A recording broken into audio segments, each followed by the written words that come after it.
tonight is a part of our local leaders series. And what we felt was that in order to be active, engaged, and knowledgeable citizens, it's so vital that you know who is actually leading your departments, who's running the different offices, the people, the decision makers, the people to go to. I think a lot of us will just read something in the Chronicle or the Examiner and then go off in a huff and not really know what's going on. But it's really important to really hear from those leaders. And that's what we're doing tonight. I'm so excited to welcome to the stage and to Manny's San Francisco's Fire Department Chief, Jeanine Nicholson. Come on up. Woo!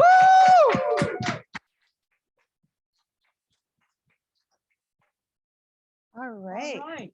Let's have a seat. You can take your mask I'm off. taking this off. All right. And because my phone embarrassed me the last time, I'm not sure the volume. Oh, that was you? Yes, not that one just now. But yeah, Siri likes to pipe in every once in a while. She thinks the questions are for her, and it's like, no, ma'am, no, ma'am. So, okay. So I have my notes. I'm going to hold them close just in case. And I have to say, one of the things that's really great about what I get to do here is satisfy curiosities that I have and learn about things and people that I wasn't really thinking about, but now I am so fascinated by. And that's not me.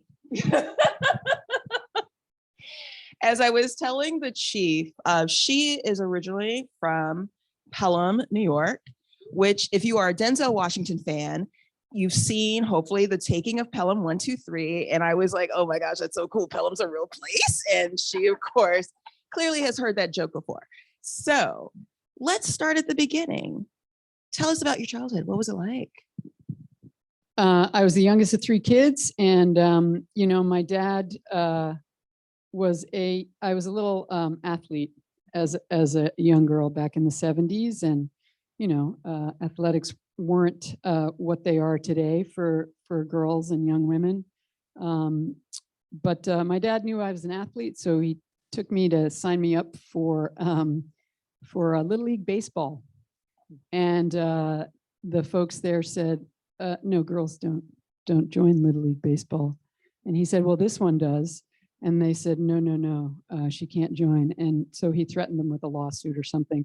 So anyway, so myself and my best friend at the time, we were on Little League baseball teams. And I played third base because none of the boys could reach first base from third base, and I had a good arm. And then my friend, she was a pitcher, and of course she had a couple of no-hitters.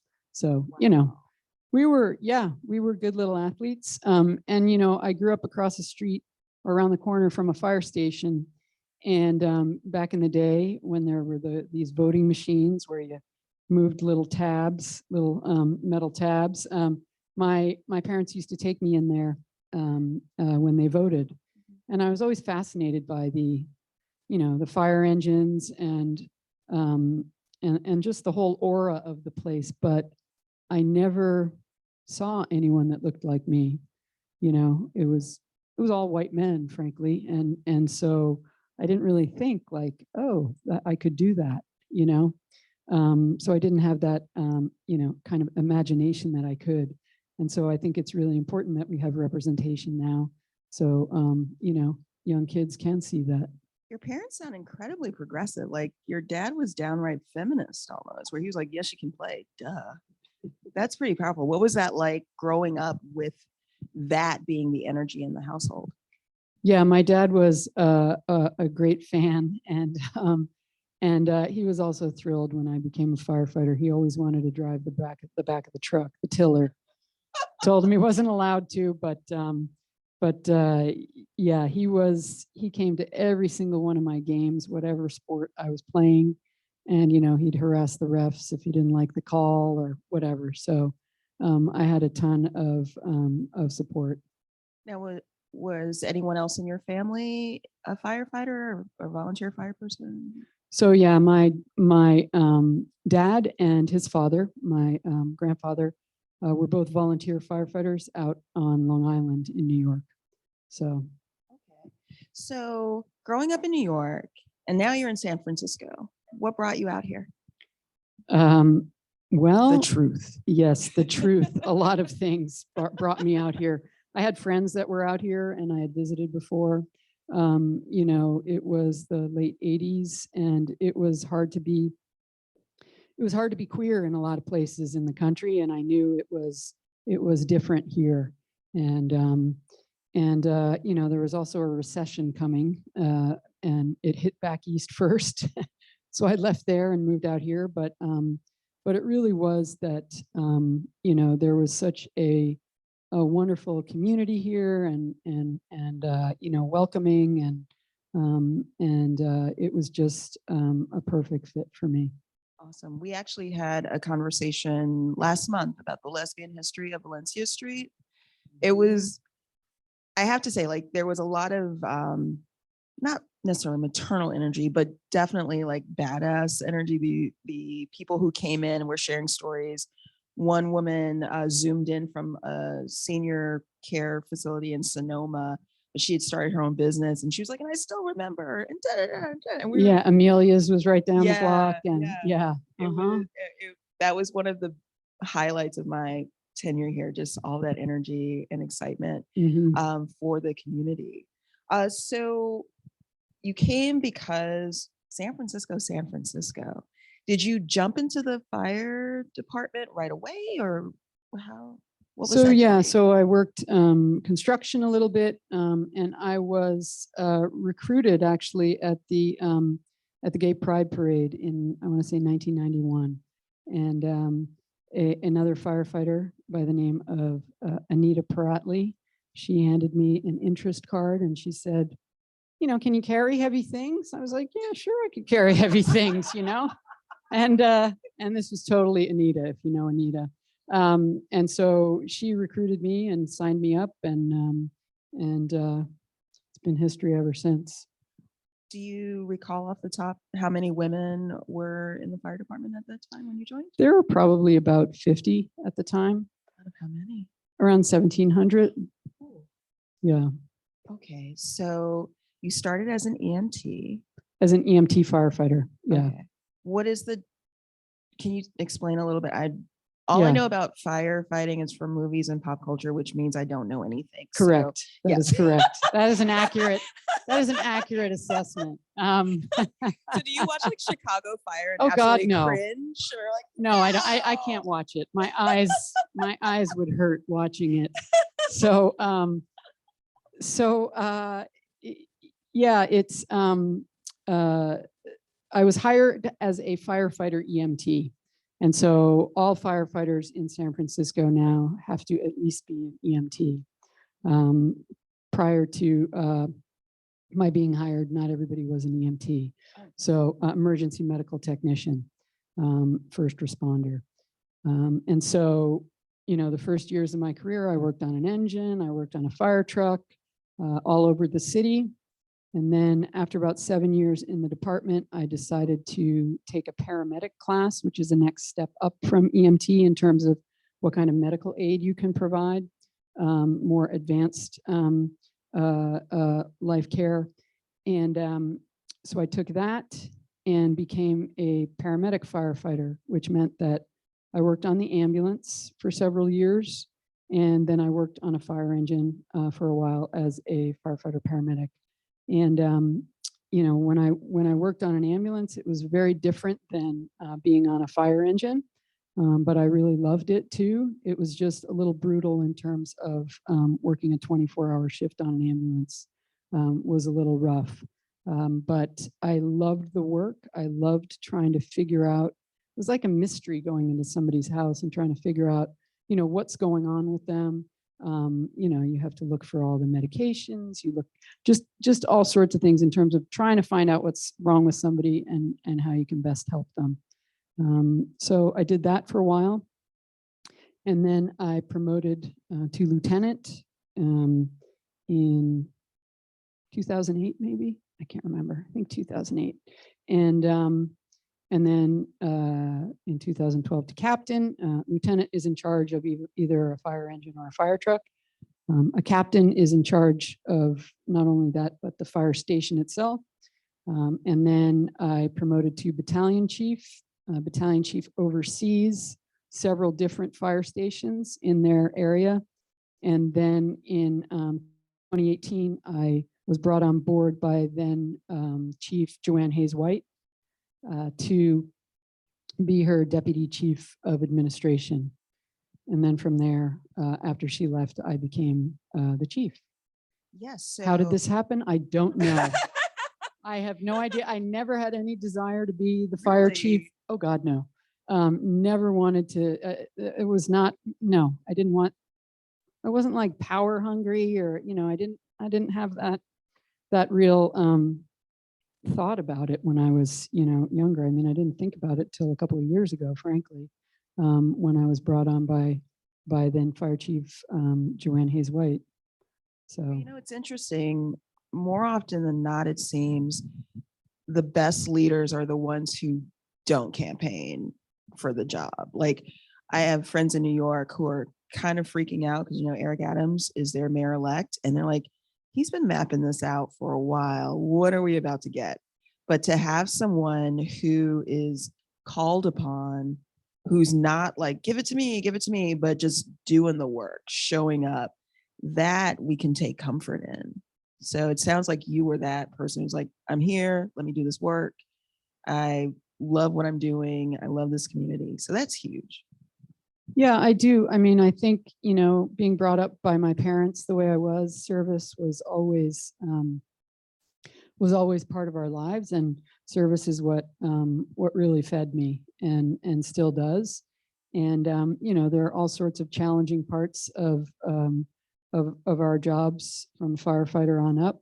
And yeah, I don't need to be here for anything for myself. I do really feel like I owe the department and I owe the city because of the opportunities I've been given here, and and the embrace that I felt when I got here. And so yeah, that's part of why I'm doing it. Were your family members able to join you in 2019 when you became chief? Or Yes, they did. They came out in droves, and no, it was great. It was great to have them here. And yeah, my mom was shocked by all of it. Yeah, because we had the swearing in right in City Hall on the steps. so majestic. Yeah, it's really majestic. So it was yeah, it was pretty surreal and incredible. So is your mom one of those who's like, okay, I've got to get all the pictures and I need to know who this person is? And she walks around, it's like, that's my daughter. That's my daughter. That's my mom. No, that's not my mom. Yeah. Okay. No. She's more laid back. Yeah, a little bit about that. She does want to know who everybody is, but no, she was. I mean, my mom is a badass. I just have to say that. She's going to hate me for saying this. She's 88 years old. She's in a rowing club, and she rowed in a quad, just 4 people in a boat, at the head of the Charles Regatta, which is in Boston last month. I mean, she's unbelievable. She's unbelievable. So she's a badass in terms of, physical fitness. So then I have to ask, because she's doing so much, is she even impressed? Like, she's just like, oh, that's cute, honey, but I've got this rowing thing. She's like, yeah, my daughter's doing this thing, but I've got to go get on the boat. I think she finally might be impressed that I became the chief, but maybe not before that. I don't know. Oh my gosh, you should ask her. Yeah, like, yeah. Did I impress you finally? Hi, Mom, if you're out there. Love ya. Awesome. Okay, so March 2019, just like Sophia from Golden Girls would say, picture it. Mayor Breed is at the mic and she says, this woman is tough. This woman is resilient. This woman is a leader. And I am confident that she will be ready to lead the department on day one. What was it like hearing that? It was really humbling. And, I definitely felt the pressure as well.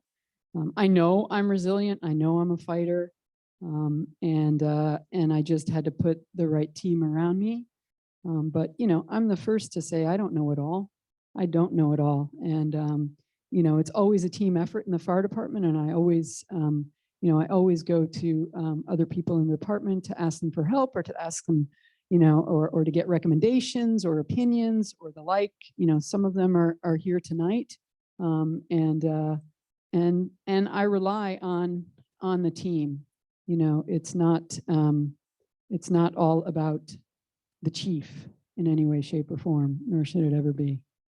You know, it's awesome to hear. And I kind of chuckled quietly to myself when you called your mom a badass, because as I was preparing for today and researching, I was like, our fire chief is a badass, like bona fide badass.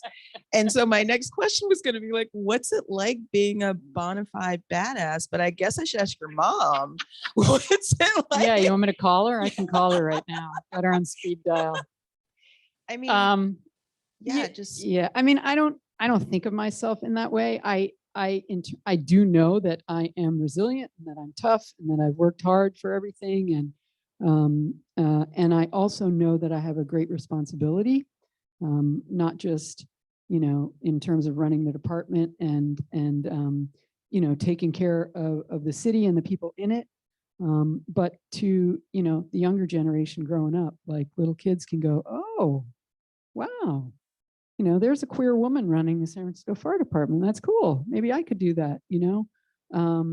And so, you know, I think it's really important to have representation, you know, throughout the leadership in our department. So one of the things too that was really striking, I have to admit, when, you know, we were our team meeting before the holidays, it's like, okay, this is what's coming up. The chief is going to be here. And at the time, my presumption was that you were the first female chief. But in fact, you received the baton from Chief Hayes White, who was the first female chief. And you are our first LGBTQ chief, or openly, I should say, chief.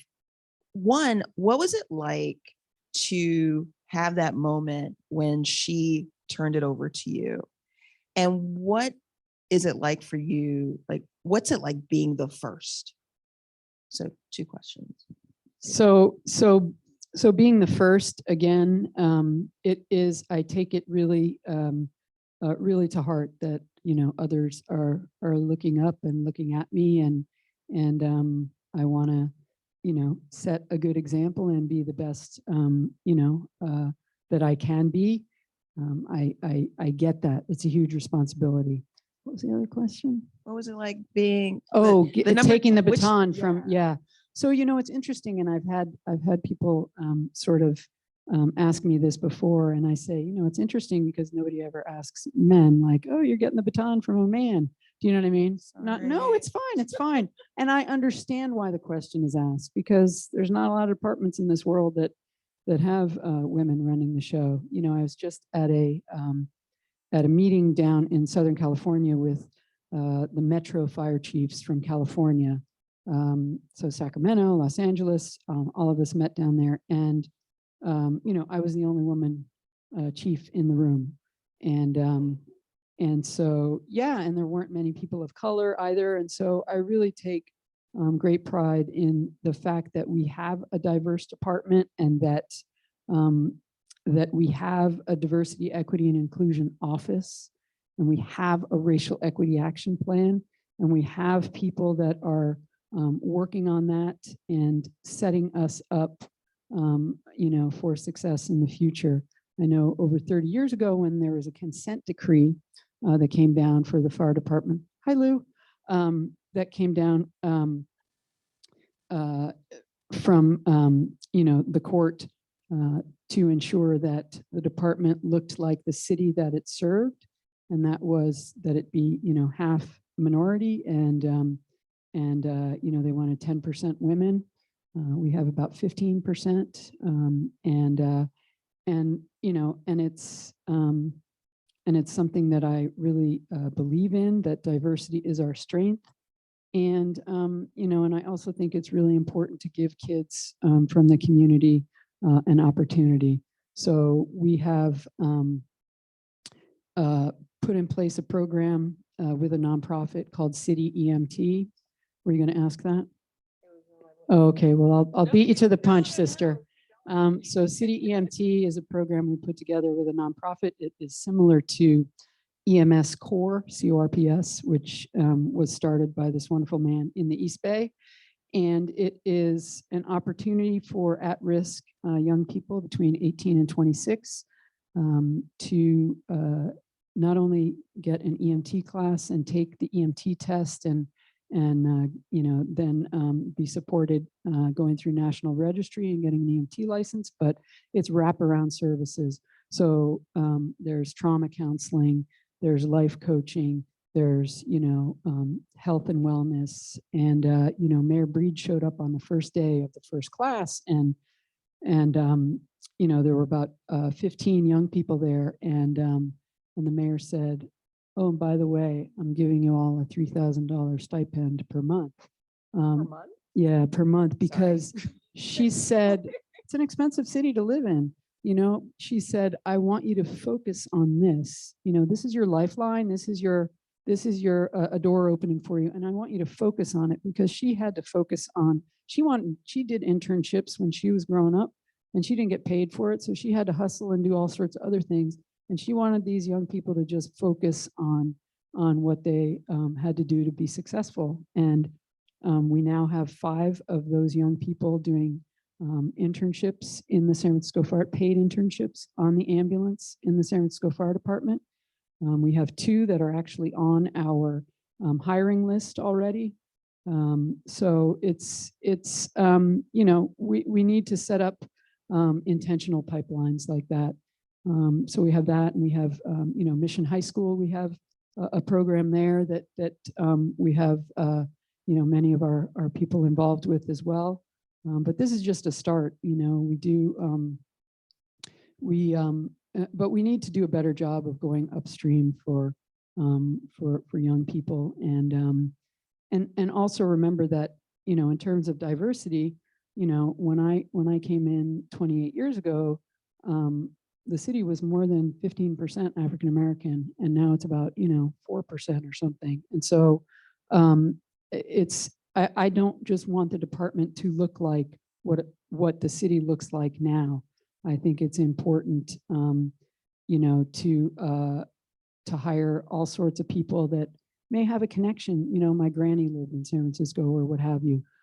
I think it's really important. Representation is really important. And again, diversity is our strength. And sometimes all people need is an open door, and people will jump on it, you know, and they also need to know that this is a pathway that you can choose. Like, I didn't know when I was a kid, and I grew up in a, you know, a relatively well-off white community, and I didn't know that I could be a firefighter. So we need to go upstream and let young people know that this is a viable option for you. You know, you don't have to have a college degree. You just have to have heart and strength and, you know, and support. And it's a great, great career.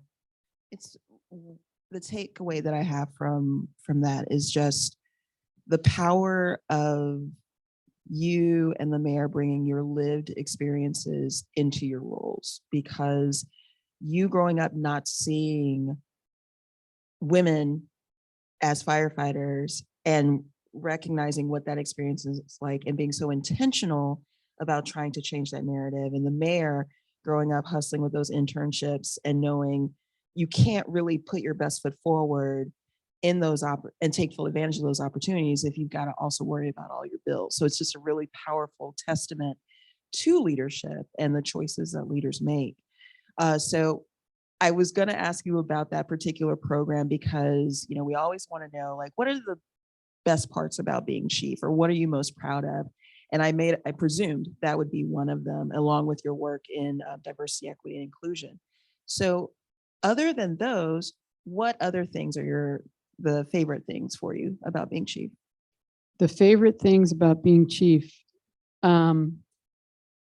Well, there's a lot of things I really like about being chief. I love getting out in the community and talking to people like this. I love going to our fire stations and EMS station to talk to our people. I like being able to sort of direct the department and some of the things that I want to see happen. So, you know, we're also working really hard on succession planning and succession planning for everyone. So in terms of equity, once you get in the department, you know, say, you know, someone is a single person, they can go take an extra class if they want to for 5 days up in Sacramento or wherever that class is given. Whereas, you know, a single parent may not be able to go get that same class. So we want to offer all those classes that we deem would be really good for people to have when they want to promote. So we're working on, it's taking a while to, you know, there's a little pandemic in the way, no excuses, but so we're still working on that. I'm also really proud of you know, more with EMS, how we have really started, we started working on community paramedicine years ago in terms of, you know, we would have community paramedics go out and work with people who are our most frequent 911 callers because they usually had the most, you know, physical and behavioral issues, and try to get them into the services they needed.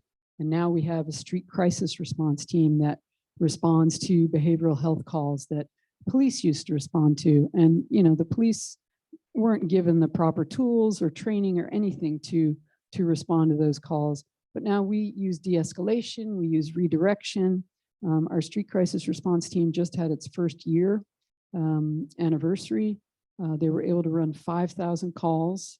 80% of those calls, they were able to either manage right there and redirect someone or get them to services, or take them to a psych facility that they wanted to go to, or a detox or the like. 40% of the folks that our street crisis response team responded to actually wanted to go to a facility, wanted help, wanted care. Now, what we can't fix is those that don't want help, and you know, we see them every day, and it's a you know, it's certainly a hot topic issue. You know, and from my perspective as a paramedic, I've seen people just suffer on the streets, and they won't take help, and it's really, really heartbreaking. And so I know that's sort of a bigger conversation that's happening at the state, and you know, the mayor has also brought it up. But you know, our street crisis response team, it's a community paramedic, a behavioral health worker, and a peer support person. So someone who has lived experience of either homelessness or addiction or mental health issues. And those three folks go out and respond to behavioral health calls on the street. And it's been really incredible. We also have a street overdose response team. And what we found from all the data was that over 700 people that died of an overdose in the past, last year, over 400 of those people had been in our ambulance at one point because we reversed an earlier overdose, right? So that's the number one risk for dying of an overdose, is a prior reversed overdose. And so what our street opioid response team does is responds to those calls. Maybe it'll meet the person at the hospital or wherever, and offers them all sorts of harm reduction stuff and treatment, and you know, medication, buprenorphine, to try to you know, to do better for people. So is the fire department doing this in a bubble, or are you working with other departments like mental health, SF, or Yeah, we're working with DPH? other departments. Yeah, we're working with DPH, we're working with DEM, we're working with a homeless, we're working with, yeah, a whole lot of different departments. And, you know, and a lot of these people that we respond to are assigned social workers and case management teams. And so there is a lot of work going on to support those folks. And how does that work? Like from a staffing and funding perspective, is there additional money, or are you having to pull from other resources? Like how are you able to provide this critical service and still provide the critical service of fire prevention and So we have sort of a couple different areas in our department. We have the suppression or fire side, all the fire stations that you see. And then we have an EMS station, which our ambulances run out of. Okay. And so that is our number one priority, is to staff those for EMS, is to staff those ambulances, those 911 ambulances, to respond to, somebody gets hit by a car, somebody's grandmother, what have you. And so we have gotten additional resources from some of the bonds and propositions that have been passed to staff the community paramedic division. And so we just got 35 more people to staff that division in last year's budget. And, the mayor has also seen that, our call volume keeps increasing.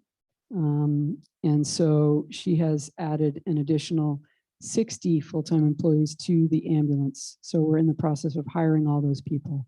So we our first priority is responding to 911 calls. But this is also a priority. So I'm really proud of that.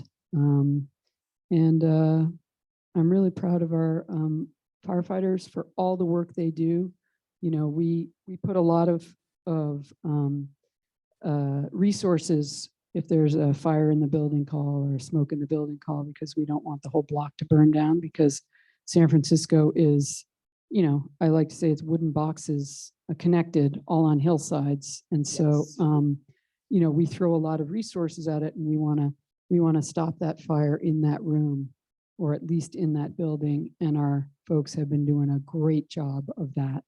In addition to cliff rescue and surf rescue, water rescues have increased. So we're an all hazards department. We have boats out there. So we do it all. Okay, I just heard you say cliff rescue and the boats, and I had a flashback of Baywatch, which I know is probably another thing that you're looking at me like, what is she doing? I never looked like that in a bathing suit, or never wore that bathing suit either. But so interestingly though, here's a fun fact. One of the women who was in Baywatch, she was like I don't remember her name, on Alexandra Paul. Yes, her. Thank you. We had her sister, Caroline Paul, was one of the first women in the fire department here. And she was actually on our rescue squad, which is one of our elite squads. So they were twins. Cool. They're twins, actually. That is a really cool fun Yeah. fact. So there you go. There you go. Who knew? Thanks, Lou, for you have a good memory, much better than mine.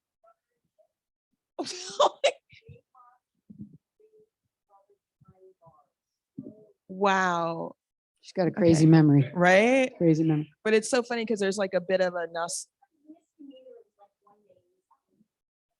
but he got the headline. That's not good. So wow. Okay. So we just had some of our folks recognized at the Board of Supervisors today for a rescue that they did over a year ago out really on the cliffs and rocks over by not far from the Golden Gate Bridge. And it was a really, really hairy rescue in the middle of the night in the dark.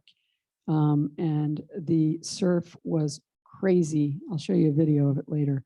And so those folks were recognized by the Board of Supervisors today. So yeah, we do cliff rescue, we do surf rescue, water rescue, hazardous materials. We do it all. And how large is the department now? How many? It's over 1,700. Okay.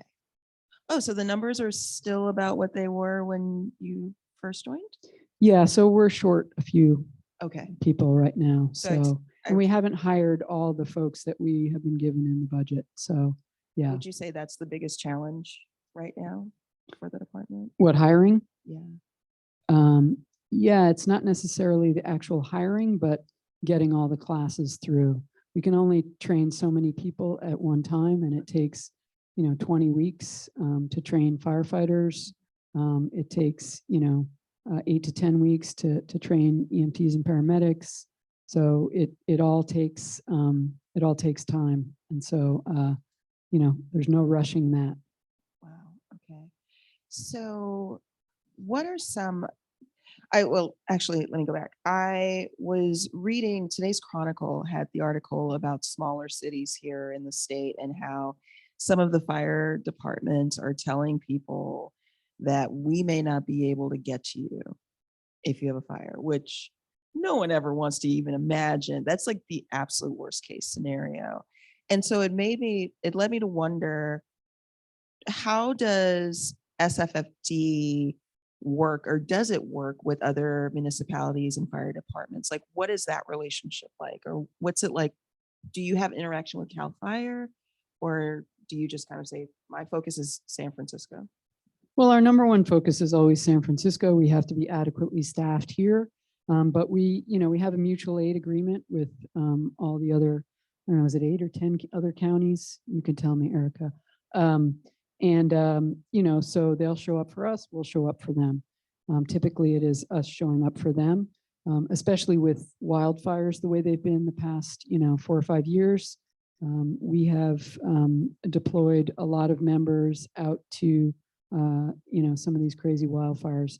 Now that's in addition to our staffing here, so it's voluntary, and there's special training for it.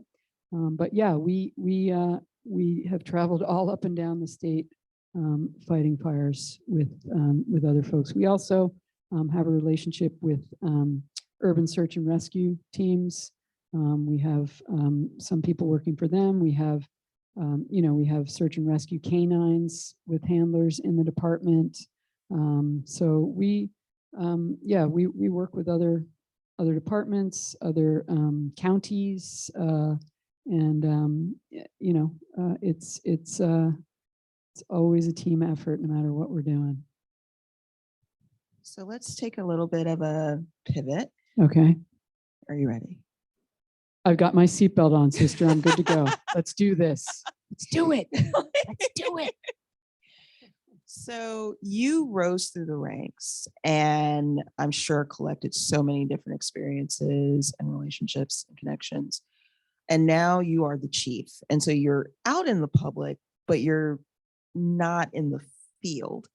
What do you miss the most about not being in the field anymore? The camaraderie, cooking our meals together. That really happens? Yeah, we make lunch and dinner together. We buy our own food and we cook it. And yeah. They have that on all the TV shows.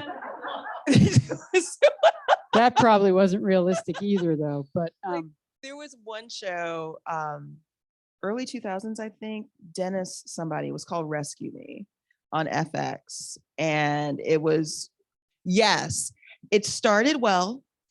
It took a turn. I love that you are the pop culture reference. Thank you so much. A woman after my own heart.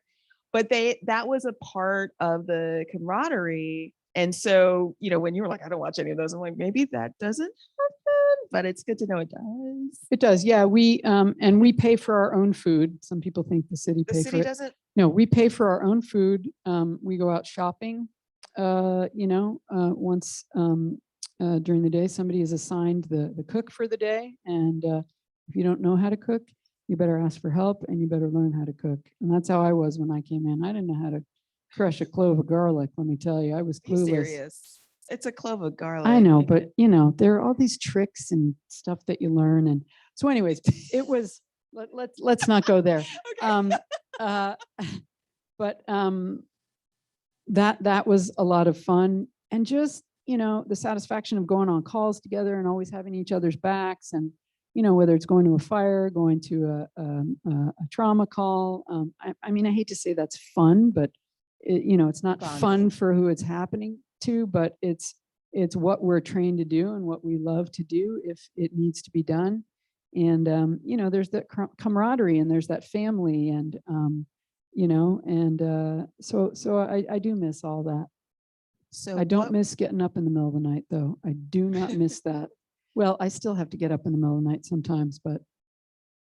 So was there a dish you eventually were known for after you learned how to deal with the clove of garlic? And you know you can buy them peeled, so you don't have to worry about that. Oh God, no, we would not do that in the firehouse. If you don't know what you're doing, It's you the buy real the deal in shortcut. the firehouse. Okay. So no, we have brought that too, but no, I mean, I learned a bunch of, you know, decent dishes, whether it was chili or marinated skirt steak or, you know, whatever. We all, you know, pesto pasta with sun-dried tomatoes and feta cheese and blah, blah, you know, pine nuts and this, that, and the other thing. Like you learn, you know, there's some good dishes out there. So yeah. So how do you currently as chief stay connected with the boots that are boots on the ground? Yeah, so it's been challenging during COVID, but you know, I go out to the fire stations and talk to people, and you know, just pop in sometimes, and as well as to the EMS station, and so I definitely like to do that. I have done several ride-alongs, if you will. You know, I've gotten on an engine company or a rescue squad or an ambulance or street crisis response team I rode along with.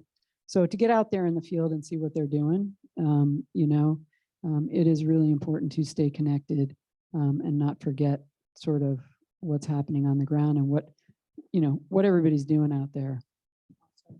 So I'm about to wrap up, so I hope you guys have your questions. But again, with my research, it's really great to meet someone who fascinates me, because no, it's true. It's a You should see me home alone at night. It's not that fascinating. So I think it was in October, you did an article for firehouse.com, and it was on leadership, and you were giving tips to new fire chiefs. And what resonated for me was that what you offered really applies regardless of the industry or arena that you're in. And actually, I was telling Ram, our operations manager, that you said you aren't your latest triumph nor your most recent failure. And I was like, I need that on a t-shirt.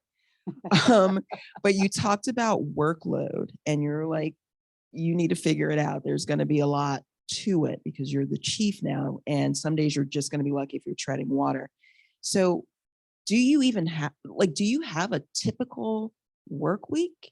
And what is that like? Is this a job that's basically a 20-hour a day job? Or do you actually, you know, like, I'll go home and sleep in and then come back to work? Do you even have that? So I'm on call 24/7, 365. And, you know, but I signed up for this job. I knew what it was and I signed up for it. So that's how it is right now. You know, my biggest challenge has been sort of, being able to take care of myself and manage my own stress. You know, I've heard people say, or I guess I said it, that, you know, I'm aging in dog years in this job. But my biggest challenge has been really managing my stress, and because the workload, you know, it's always going to be there. The challenges are always there. There's always something else that comes up, and you know, I have really had to, you know, so I work out, I meditate. You know, I've been clean and sober for years, so I still do that 12-step stuff. You know, so I really have to take care of myself in many ways. I have 2 dogs at home that you know, don't talk back, and you know, lower my blood pressure. It's really great. So yeah, it is about prioritizing the workload, and you know, and really, if I'm not taking care of myself, and we just said this to the new class of EMTs that started today, you know, if you don't take care of yourself physically, mentally, spiritually, whatever it is you have to do, you're not going to be any good to anybody, because, you know, our EMTs, our paramedics, they see horrible, we all see, our firefighters, we see horrible stuff out there, you know, and, you know, we're with people on the worst days of their lives. And so we need to sort of have that built-in resilience. And it's one thing to be able to compartmentalize at work, but at some point, you know, the cup does get full in terms of how much you see. And so it's really important for all of us to take good care of ourselves. And I just do want to say that we just added 2 canine members to the department, to therapy dogs. And so they both have handlers that are firefighters. And so we're starting that off and seeing how it goes. Thank you so much. I think ending on a note of resilience is the perfect way to close my portion of the evening. So I really appreciate you taking the time. Let's give the chief a round of applause. Good job. You got a standing ovation in the back. Oh, thank you. No, you're awesome, Precious. It's been, it's so easy to talk to you. So thank you. Thank you. Yeah. It's not over yet. Oh, good. All right. Bring it. All right. I can handle it. All right, guys, you heard it. She said, bring it. I see 2 hands. Ooh, this is like an auction. Okay.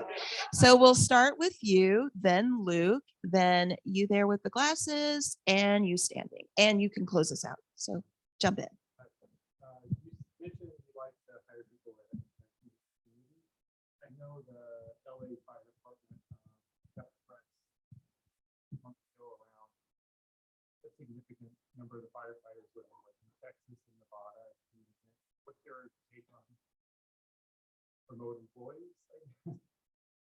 So when I came in a few years ago, in the early 90s, late 80s, early 90s, until I'm not sure when, we had to live in San Francisco to work here for the fire department.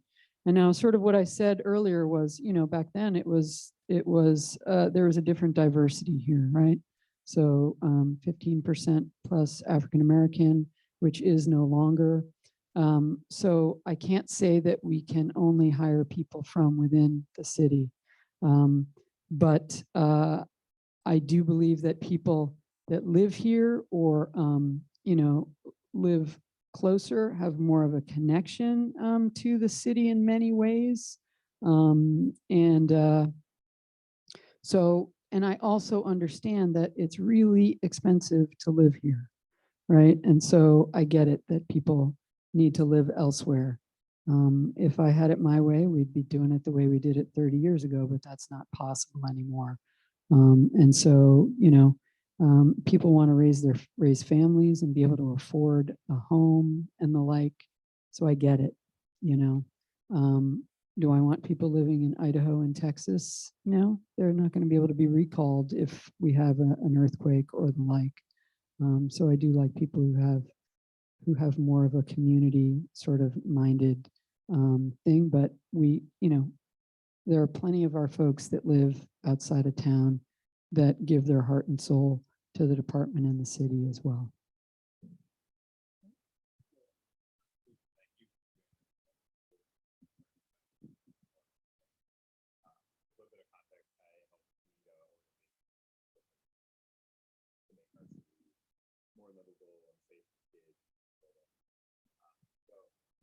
I was waiting for this. So, you know, as you know, historically, the fire department and safety staff been at odds at times, you know, with things like locations, like park solutions, like safer for people, but, you know, the fire department has issues with things. And so I'm curious, you know, and despite the fact that like both of these groups are very much aligned on public health, the fire department is very clearly. So I'm curious what ways you think that the fire department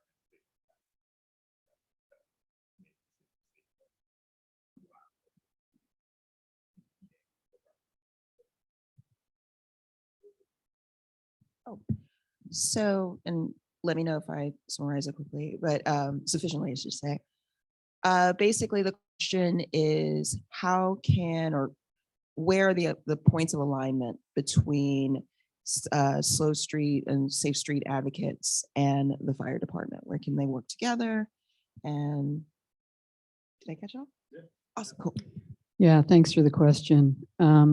So yeah, we are definitely aligned on wanting to keep the public safer. And, you know, we look at all sorts of things, including, you know, response times and access to buildings and to people. And so, you know, what we've seen in some areas is, you know, the street diets that happen. So we need to make sure that we can get through and get around.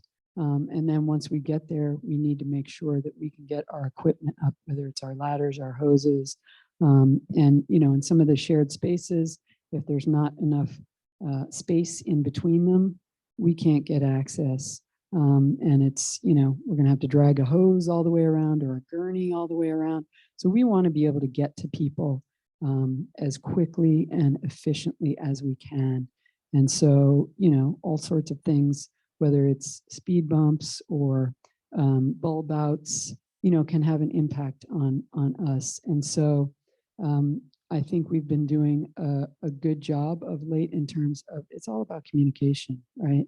That's what it's all about, because we do want the same thing. But, you know, if my folks can't get to a fire in time to save a life because of, you know what I mean? Or they're there 30 seconds later, that impacts the safety of my crew as well as the safety of the citizens. So I've had, you know, a lot of discussions with a lot of different people, and we are really working on sort of outside the box ideas on how to get both these things done. You know, we saw that horrible fatality last week or the week before up in, I think it was in District 2. And, you know, none of us want to see that. And there are, you know, so we're working with the MTA.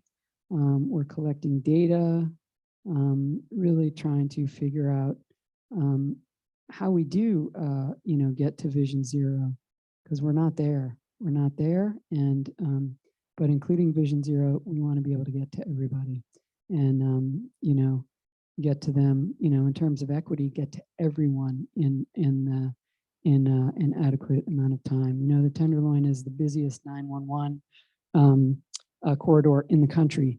And so, you know, a street gets closed there for quality of life, right? For people to be able to be outside, and that has an impact on us trying to get through.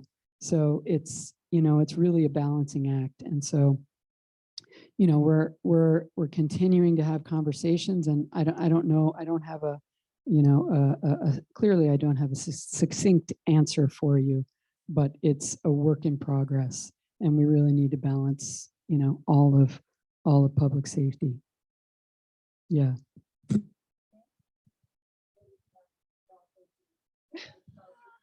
All right, sister, I go by Neen. You? Do people call you Neen? Oh, Bean. Yeah, I was Neen Bean, or yeah. Yeah. Yes. Awesome. You go. Whoa. Love it.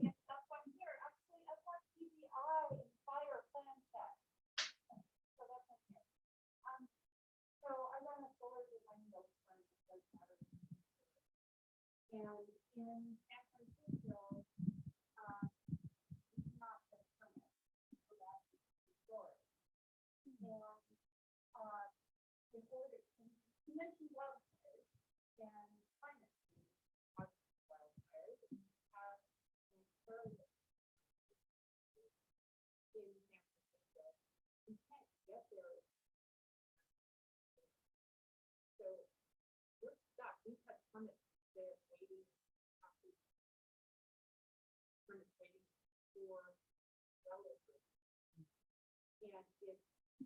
Who are they waiting with? Are they with DBI or are they with fire?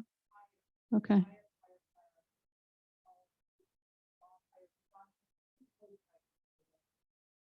Okay.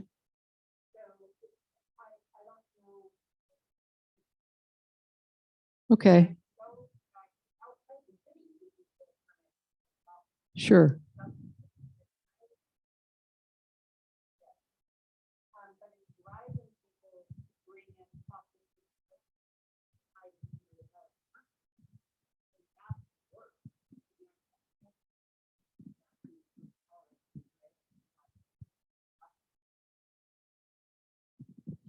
So, okay.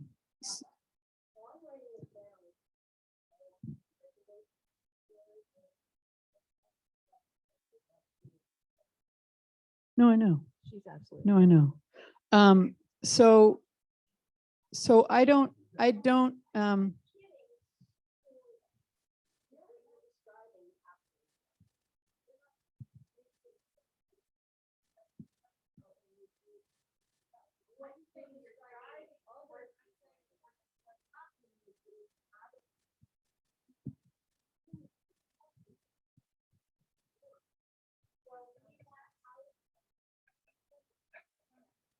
so if I may I? You may. I Please thank do. you. Please do. So I don't know all of the particulars of it. Okay. But I would like to get your info afterwards and see if this is, a systemic issue, or if it's some other, hang up or what have you. So I can't answer why they're stuck there, but I will certainly, have our folks look at it. So stick around afterwards, sister. Yep. Awesome. John?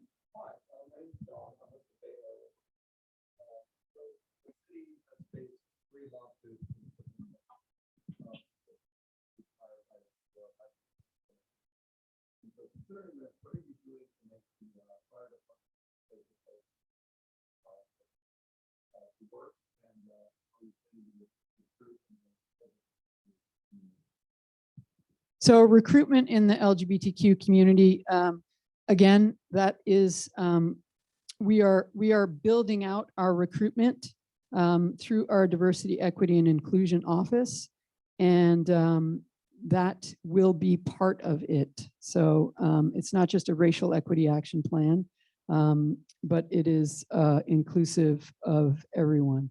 So we've just started really staffing that office with a captain of recruitment, with another officer doing recruitment. And we are working internally with others on sort of how to build that out. So Black community, Asian community, queer community, all of it. The other thing in terms of lawsuits, I can't really get into any particulars about that. That's, with the city attorney. But I have encouraged all of our members, if there's an issue, please bring it to me. I've been really clear about being queer and being out, and and what is and is not acceptable behavior in the department. And so I again, I can't really comment on those lawsuits.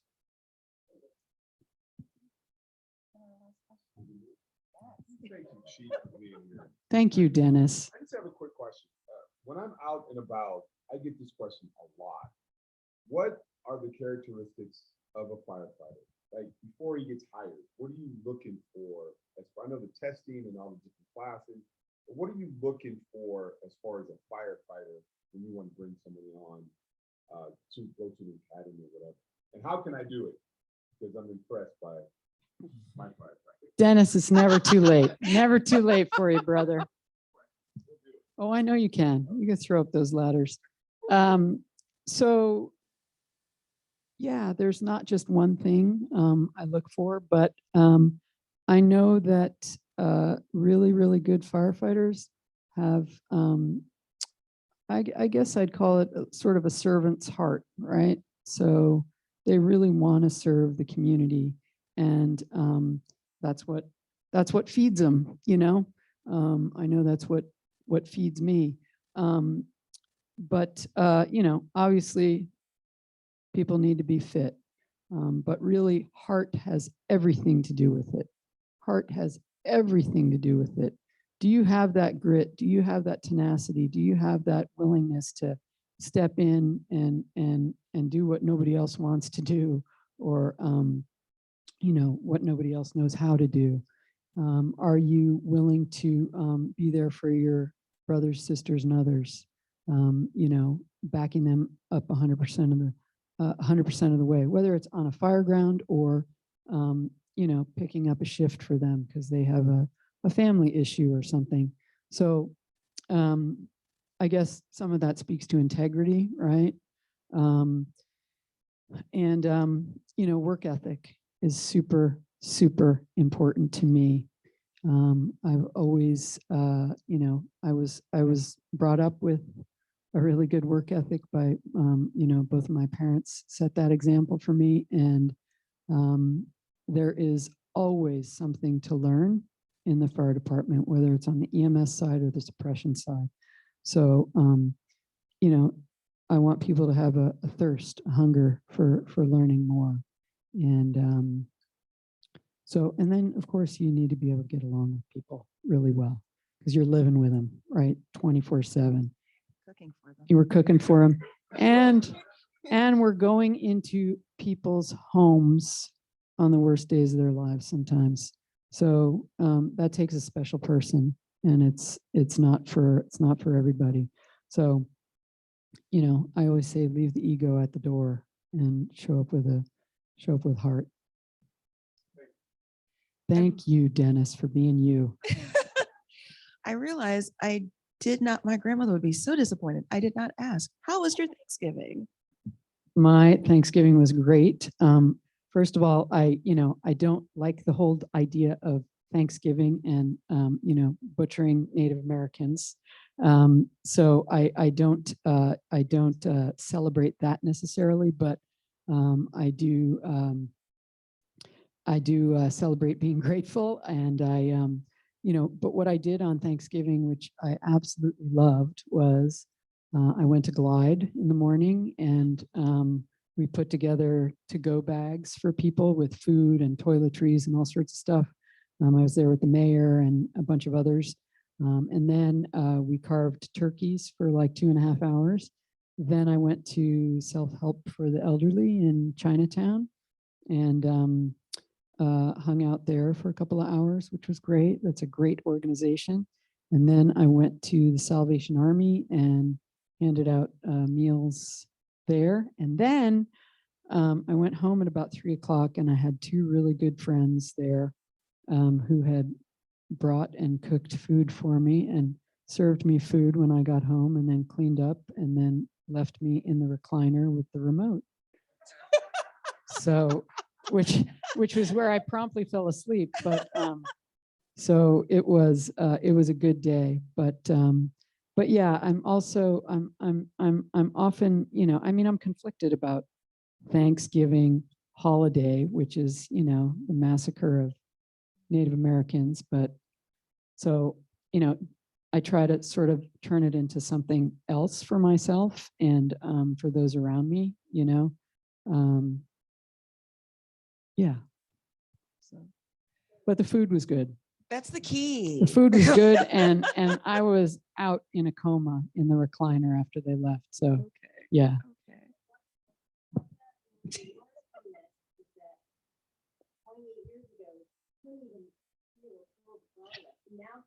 This is growth. This is growth. Yes, it This is is a win. growth. It's a win for Yes. all of us. For all. All right. Well, once again, on behalf of Manny's, Chief Nicholson, thank you so much. Can we give another round of applause?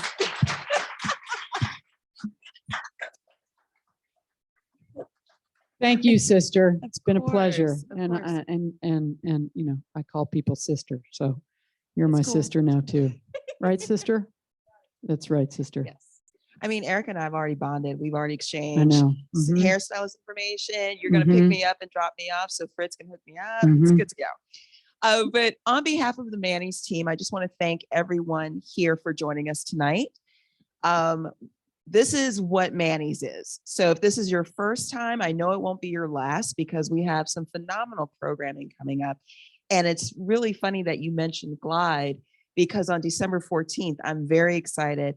Reverend Marvin, the Minister of Celebration, is going to be joining us along with Bishop Megan Rohr, who is the, you better be here. Megan's coming Me- on the 14th. Yes, Oh they my are God, coming. they're awesome. They are going to be talking about life at the intersection of queer, whew, life at the intersection of queer life and spirituality. So we are really excited. That's going to be such a rich conversation. You don't want to miss it. But before we even get to that, tomorrow we have David Hankin, who is a professor at Cal, who's going to be talking about his new book called The Week. And it's really fascinating because have any of us ever given any thought to why we have a 7-day week? Yes. Okay. Other than the chief. Have I come up with any answers? No. So his book is just an examination of this whole idea and how basically it's come to control our lives. So it should be, it's a little esoteric, but it also sounds like it's going to be a lot of fun. And personally, I'm trying to push the 4-day work week. So I'm like, hey, let's talk about Tim Ferriss. And then on Thursday, we have Eric McConnell, who is the chairman of the city's reparations commission, coming in and having that conversation. Should San Francisco pay reparations? I'm from the South.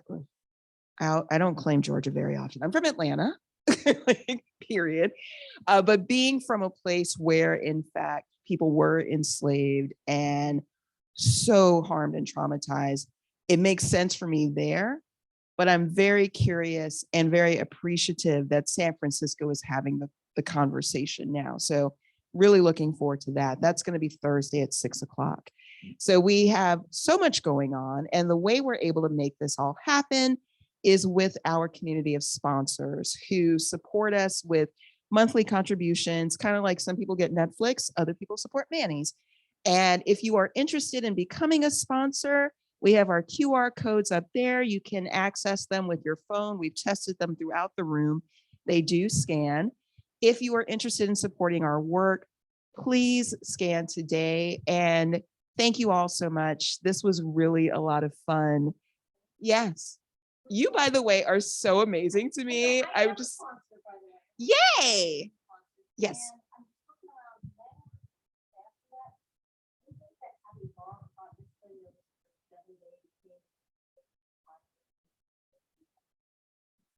Okay. Yes. This is, yes. This is true. But you should still come to the talk tomorrow. Exactly. Awesome. Well, guys, thank you all so much. Thank you for your indulgence. We started a couple of minutes late. We wanted to get our community together. Have a great evening and get out. It's the holiday season. Go do things. Go team. Go team. All right.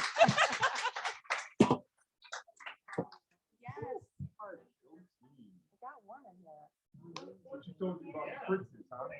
Yes. I really enjoyed it. I really enjoyed it. Absolutely. Yeah, pleasure. For what it's worth, I have been, I got in touch with Pat a long time ago, so I have to reconnect with him. But I would love to.